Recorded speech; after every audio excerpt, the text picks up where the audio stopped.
was quite, with the credits, quite a team that put that together. And it's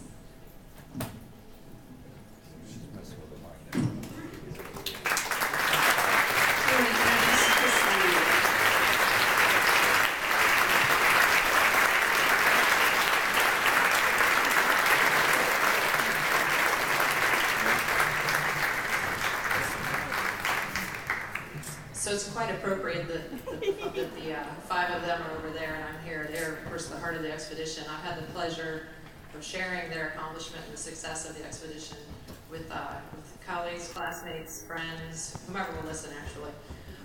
So I'm going to briefly introduce the five of them, and we'd love to take questions from you. This is Bruce Sutphin. You may recognize most of them from the film. Bruce Sutphin was the U.S. project manager. He has a history in Grand Prix yacht racing. He did some of the fluid dynamic modeling in the U.S. And Walt Conti and Ty Boyce next to him have a history of filmmaking, but from a different perspective. They work in animatronics, and they actually were responsible for the design and build of the entire lower pod, as we called it, the part that surrounded the sphere. It housed all of the scientific equipment, as well as the very important weight system that was Jim's lifeline back to the surface, if you remember releasing the weights to return to the surface. So very important key members of the team. John Bruno you never saw. He was behind the camera for the most part, for all the part. And Charlie Arneson on the end, who was the expedition leader. You also didn't see his face, but he was in the water every time the sub was in the water. He was one of the divers. He has a history of great accomplishment in diving, as well as myriad scientific publications, and he manages many of Jim's expeditions and filmmaking endeavors, as well as manages sustainable farms, and basically I think there are five of him, given what he's done over his short lifetime. So I'm going to open it up for questions. I also, as Debbie mentioned, represent the scientific effort of the expedition, so I'm happy to discuss any of the results of the work that our scientists have been doing since. So I guess raise of hands if there are some questions, and there are two microphones here at the forward part of the theater. If you could come up and ask a question, that would facilitate everyone hearing it. Are there any? Well, I'm going to lead off with one while someone makes their way up. Because, as I mentioned, I'm most fascinated by the challenge of the design and development of the lower pod that Walt and Ty are responsible for. It was a little dramatic, but not actually so when Jim said, "I'm going to release the weights now with the flip of a switch." But if that didn't happen, what happens next? So both the challenge of doing that, as well as the backup plan for that potential to go wrong. I'd love to hear a little bit of the experience both going into that from Walt and Ty. Okay, so we actually came on the project pretty late, about 6 months before they got wet for the first time. So quite late in the process. And I remember Jim saying, "Hey, you guys want to build the lower pod," and not knowing really what that was. And we said, "Sure, it's a cool looking machine." And then a few days later, he goes, "By the way, it has this weight system that's the only way for me to get back to the surface." So on the surface, it sounds very straightforward. You're going to drop some weights. What's the big deal? And from an engineering standpoint, it's like any good engineer can design something for cold and high pressure and so on. But it turns out that the real challenge is trying to think about the things that you can't control, what ifs, what if the sub crashes into the bottom? What if some little critters get stuck in the mechanism? What if it hits a net? And so really the laser focus was about making the system that had redundancies and really could deal with the what ifs. And in the end, we didn't deal with any of those, but really, literally 90% of our time was thinking about Jim in the dark, flipping a switch, and it's the what ifs of things you can't control. And so in the end, we had this redundant system with two, and the main system just had two wires that didn't go through computers, didn't go through anything, and went to the little battery pack in the sphere. And so the whole thing could go to hell, and he'd still it's not intuitive from the film, but it's kind of interesting. You think of this vehicle as kind of motoring down and being able to motor back up, but it literally is a rocket ship that drops and is gaining buoyancy as you go down, so it arrives neutral. And so literally he can't power up, he can't thrust. He can thrust a few, 1,000 meters, but then he's stuck, and so it really, the weights are his only way back up. Were there some questions from the? I feel like I'm talking to a bunch of Marvel superheroes right now. Yeah, no kidding. So, I'm a filmmaker, and I have loads of filmmaking questions, which I'm not going to ask.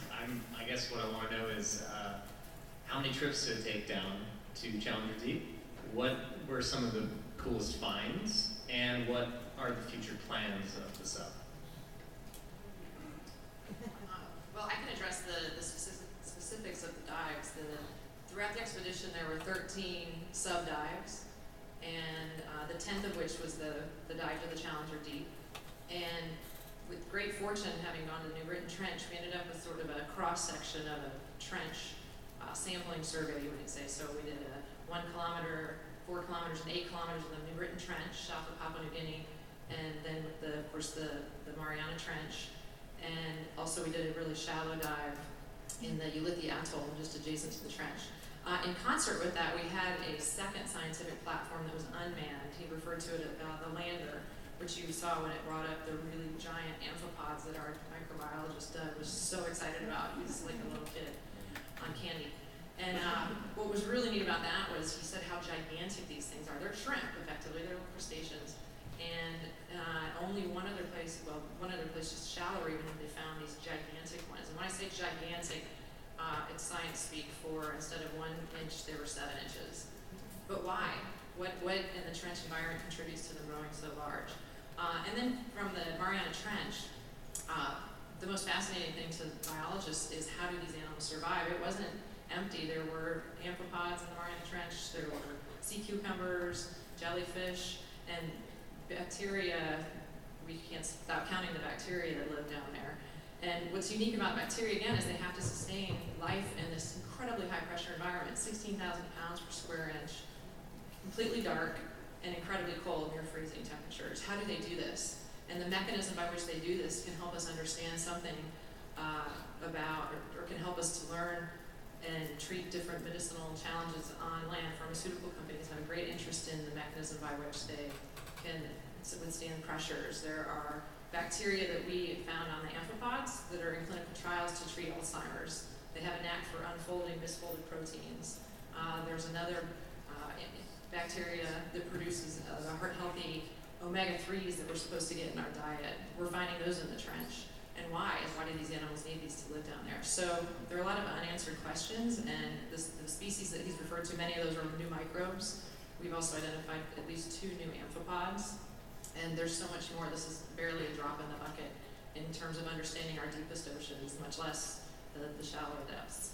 So I hope that answered the question.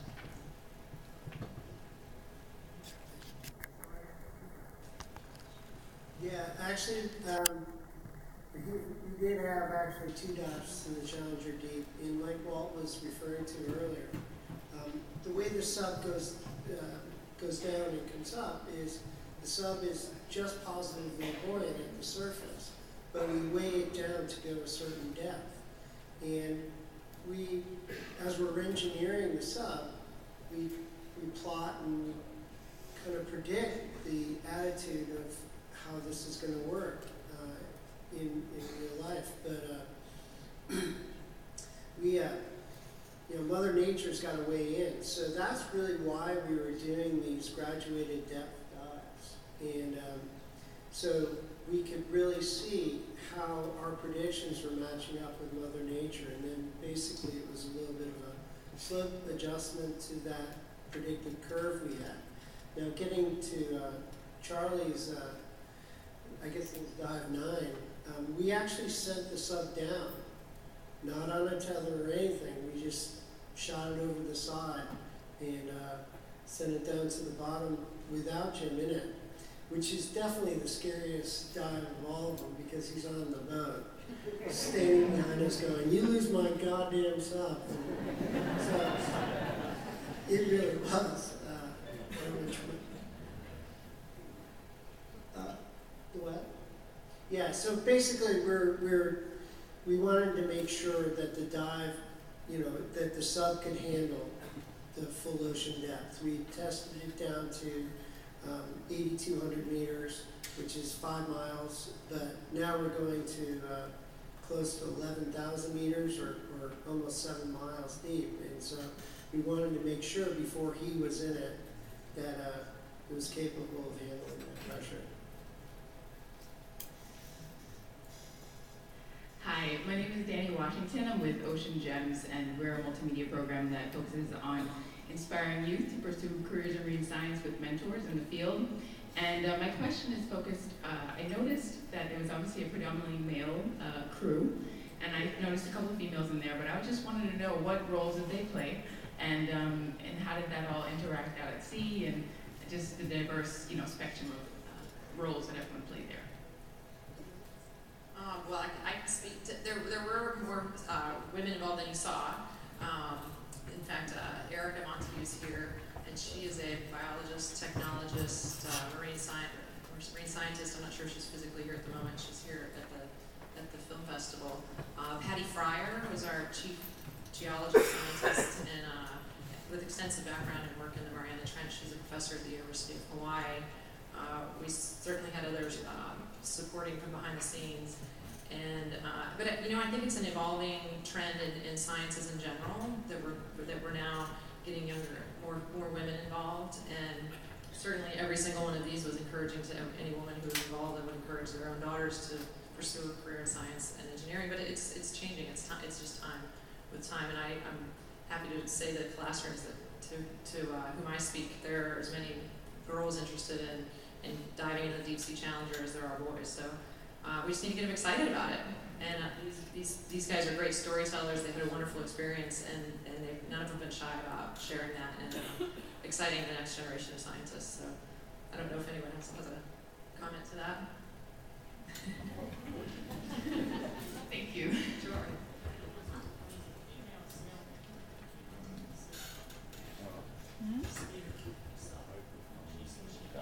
She hand sewed all the straps. I mean, Bruce knows a lot more about this than I do, but it was quite a feat to attach the spear to the sub, and it was this gal that came up with the strap system that did that. It's on, you just gotta talk. Turn the mic on. No, that's okay. Yeah, so basically the sphere, and we have a simulator out here, but is a large alloyed steel ball that he's going in, and it's held into this socket into a piece of large syntactic foam. So that's kind of the float, because the sphere itself will sink. And to hold it in there, they're using polyester webbings, just like tendons, holding your arm together. And it's basically an eyeball being held into a socket using these polyester tendons. And Jim said it during the movie, but at full ocean depth, the actual sub, that big syntactic foam piece that basically provides flotation, actually shrinks 52 millimeters, a little over 2 inches.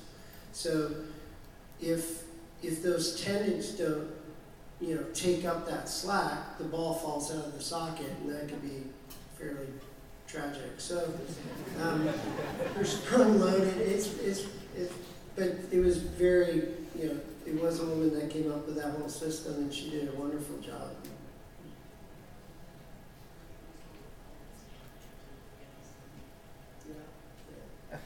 Yeah, and the foam, so there's the whole 80% of the sub is a syntactic foam, and we used it structurally. They have these foams that are available, but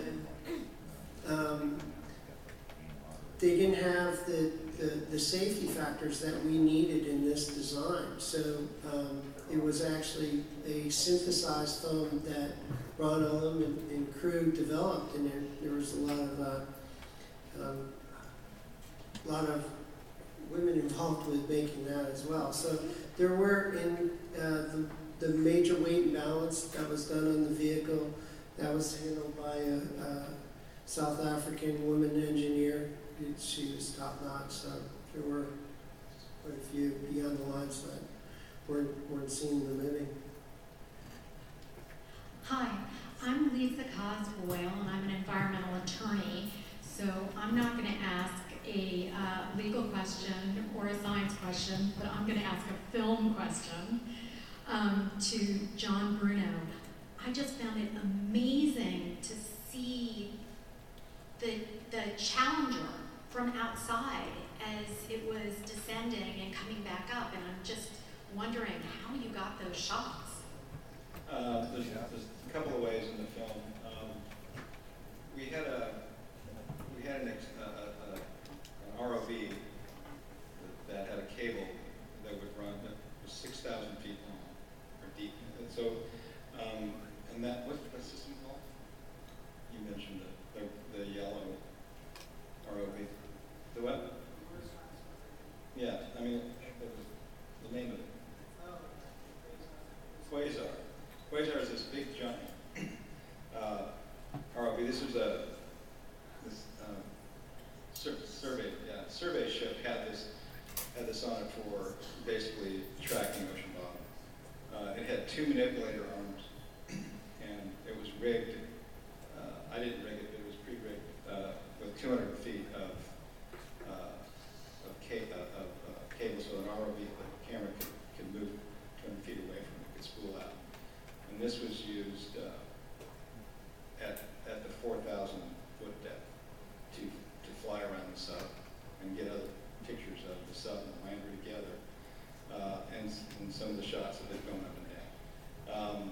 When we got to, it was also, Quasar was also a safety, was part of the safety system, where if something went wrong with Deepsea Challenger, on the way out where it couldn't surface, they would go down and grab it. It had cameras on it. That was Donica saying, if you get it within a mile of me, I'll grab it and I'll pull it to within 100 feet of the surface, which the safety divers then had to help Jim out of the sub. Luckily that never happened and we never tested it. But so in the very bottom shots, clearly those they couldn't be real, and those were digital, moving across the bottom surface. But matching the footage, the camera on an extended boom arm from the Challenger. Could get out of it with a wide-angle lens, and we could sort of got a lot of information on what things looked like. But then, so we could match that footage. Technology.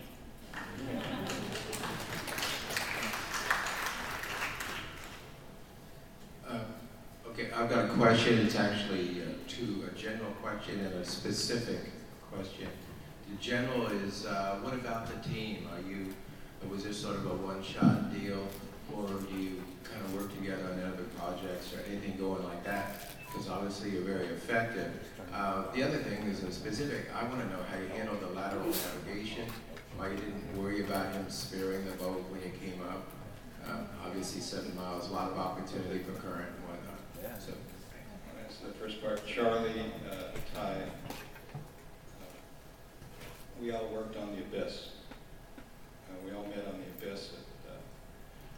These guys built the submarines, or ROV submarines, radio control that we used. They were actually miniatures, quarter scale. Charlie was, well,